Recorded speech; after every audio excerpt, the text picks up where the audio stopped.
भाई देखो, कुछ लोगों का मानना है ना कि ये दुनिया आग से तबाह हो जाएगी, लेकिन कुछ लोगों का मानना है कि ये दुनिया जो है वो बर्फ से तबाह हो जाएगी। लेकिन हमारे पोएट कहते हैं कि मैं उनके साथ जाना चाहूंगा जो ये सोचते हैं कि ये दुनिया आग से तबाह हो सकती है।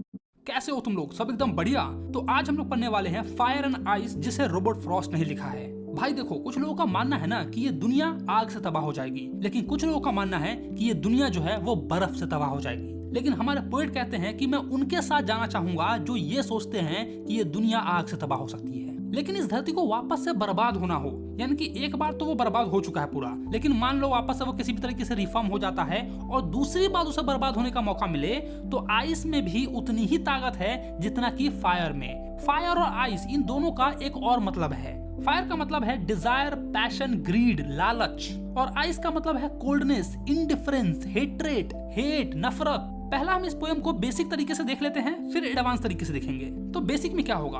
तो देखो, ये जो धरती है ना हमारी, ये आग से तबाह हो सकती है, यानी कि हीट से तबाह हो सकती है। वैसे ही टेम्परेचर बढ़ते जा रहा है, तो ये बात तो क्लियर है कि आने वाले समय में हो सकता है तो धरती जो है वो गर्मी से यानी कि आग से तबाह हो सकती है। वही दूसरी ओर हो सकता है कि आने वाले समय में हमारी धरती जो है ना वो बर्फ से जम जाए या पानी में डूबकर सब चीज तबाह हो जाए। वैसे ही ग्लेशियर्स पिघल रहे हैं, तो हो सकता है आने वाले समय में पानी ही इतना ज्यादा हो जाए कि हम सब उसमें डूब डूब कर मर जाएं। अब इसका डीप और एडवांस मीनिंग समझते हैं। फायर का मैंने तुम्हें क्या मतलब बताया? डिजायर, पैशन, ग्रीड, लालच। अब यार, कुछ लोगों की लालच की वजह से ही हैदराबाद में इतने सारे पेड़ को काट दिया गया।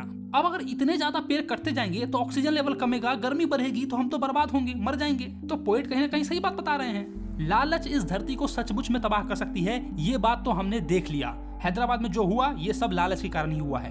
वहीं दूसरी ओर नफरत से भी ये दुनिया तबाह हो जाएगी। हम लोगों के अंदर एक दूसरे के प्रति इतनी नफरत हो गई है ना कि हम उसको बर्बाद करने के लिए किसी भी हद तक जा सकते हैं। मैं उसको बर्बाद करना चाहता हूँ, वो मुझे बर्बाद करना चाहता है, वैसे ही कोई किसी और को बर्बाद करना चाहता है। अगर ऐसे ही सब एक दूसरे को बर्बाद करते रह जाएंगे तो ये दुनिया एक दिन जरूर तबाह हो जाएगी।